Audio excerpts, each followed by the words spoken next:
I'm here in Medjugorje, and what's your name? Dan Bull. And where are you from, Dan? I'm from Indiana. Mm-hmm. And when did you hear the first time in your life about Medjugorje, and what did you think when you heard about it, the story? My mother-in-law heard about it first around 1982, 83, and I was in the Army out in Fort Ord, California, and two women who had been to Medjugorje came and gave a talk, and my wife went to the talk. Mm-hmm. And then I got a new job, and we got a surprise bonus, money that we weren't expecting to come. And my wife decided that, or I decided that my wife could go to the Medjugorje. I wasn't practicing my faith at the time. I hadn't practiced my faith for 19 years. Mm-hmm. But I started a new job. I was a little uncomfortable with the job, and I started to pray a little bit as I was driving to work. And so I told her she could go, but then a couple weeks later, I told her I'd go with her. Mm-hmm. And so she was all excited, and it turns out that the group was led by a charismatic priest, Father Ed O'Connor.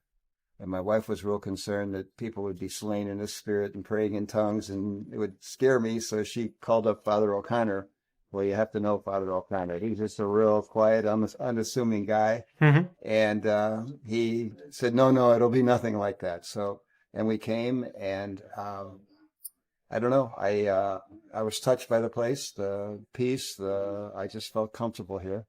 I went to confession for the first time in 19 years to an Irish priest. And at the end of the confession, he said, well, do you know a act of contrition? So I said, well, I know one. I just memorize it in line, but I don't know if I believe everything I would be saying. And he laughed. He said, say it anyway. You'll believe it soon. So I said the confession. And interestingly, I hadn't gone to communion. We were planning on going to the English Mass so that I could understand the Mass and go to communion then. But somehow we ended up in the line to go to communion for the Croatian. We were sitting on that old ledge outside the church. This was back in 1987. And so we ended up in line, and I ended up going to communion. And the next person in line was Maria, because they had the apparitions in the tower. Mm-hmm. And so they would come down the tower and line up outside to get their communion. So I turned around, and there's Maria, and I kind of startled, and she just smiled and nodded her head, and then she went to communion and went back up in the tower. Uh-huh. So that's my story. Unbelievable. And how often did you come back? This is my 8th trip, I think. We went in 87, 88, didn't come back again till 2001. And then we came back probably 4 or 5 times since I retired. I retired in 2015, and we've been back 4 or 5 times since then. Why do you come back all the time? I don't know. I feel home. Yeah. It's peace. I think the two places I feel most peaceful is here, Mm-hmm. and then Jim Brown, an Irish man with a prayer ministry. He has a chapel in the back of his house, and it's different here. It's more of a group prayer. Mm-hmm. Jim's place, there's a group prayer, but there's also time to just be in that chapel, and it's just like you and God, Mm-hmm. and you and Jesus, and it's you can just be there all by yourself, and it's kind of like sometimes being in front of the tabernacle where you're the only one in the church, and it's just the two of you. Beautiful, So, more intimate, no? yeah, very intimate. Yeah. And you pray the rosary? Yes, sure. Why? Yeah, Our Lady asked us to, for one. But what does it bring to you? So we do things because it brings something, no? Yeah. As humans, what would you say, man? What is the beauty about the rosary? The simplicity of it, for one thing, Mhm. and you kind of just lose yourself into the prayers and can think about spiritual things, think about the mysteries, but also other things come to mind, and there's just there's just a peace after you're done praying. Yes. And so we have several prayer groups we've a part of, and it's all rosary days. Wonderful. So most of them are people that have been here, or either have been here or would like to be here, and so yeah, it's Wonderful. What's interesting is the number of people we've met, not just from our area, Mhm. but from all the other areas nearby us. So our group has kind of expanded. So we're from Indiana. Mm-hmm. Barb, who's with us, she's from Michigan, and she has a group up there, and those two groups get together. Maybe you can say, where do they meet? Or Barb has a prayer meeting in the room of their church. We've been up there for that. Our group What went is up, the name of the church? I mean, they can go, people if want to go, Our no? Lady of Peace. Our Lady of Peace? It's on a Thursday at 9 o'clock after their mass. Mm-hmm. And then we have That's in, where in that's Peter? in Muskegon, Michigan. Okay. And then our prayer meetings are at 9 o'clock on Thursday at Little Flower Catholic Church in South Bend, Indiana. Mm-hmm. And then we also have another rosary prayer meeting where we pray at 1:30 in the afternoon on Wednesdays, where we pray for our children Mm-hmm. and our grandchildren that are away from the church. That prayer meeting's been going on for 30 years. Where is that? Same church, Little Flower Catholic Church. We meet in a little chapel there. Mm-hmm. And In South Bend. it's in South Bend, Indiana, yes. Mm-hmm.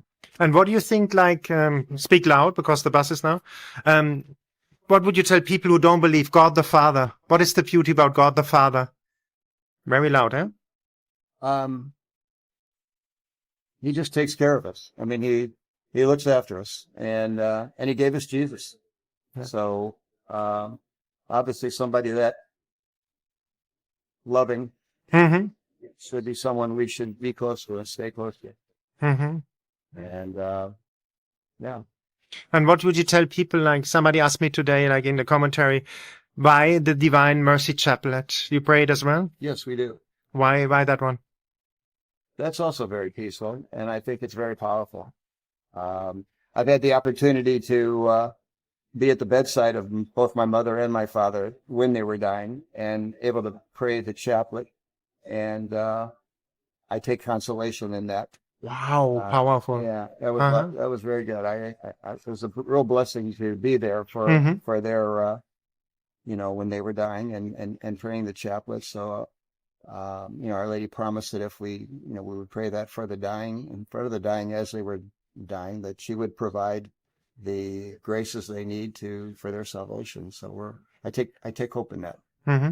And you told me you are married. I see a long time. Well, I meet a lot of people here, young people who look for their vocation, look for the right partner. What would you give them as an advice? How do you find the right partner? How do you know that it's the right partner? Find someone that prays. Wow, beautiful. And what is the secret? How do you stay happy together? I mean, you are quite a while together. 45 years. 45 years, amazing.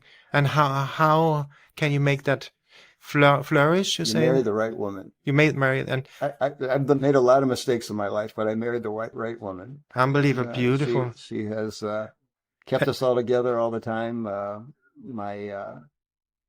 Two of my three children were always faithful. Mm-hmm. One fell away from the church, but in the last 3 months he's come back, and he's going to mass. He's going to adoration, and so I guess you just keep praying for him. And I think that's largely a tribute to my wife and all that she's done for all of us. And so yeah, beautiful.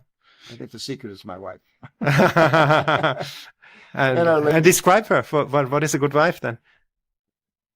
Oh, what to look for? Is there any? She's very accepting, very humble, prayerful, and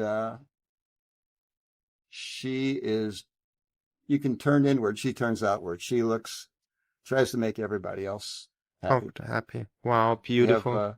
Frequently have get-togethers at a house, and she just loves it. I mean, it's a lot of work, but she just loves making everybody happy and keeping everybody. Wow, beautiful. So, and what would you tell you at the end of the interview? What would you tell people? What is so special about Medjugorje? Why should they come here? It's easy to find God and find yourself. Mm-hmm.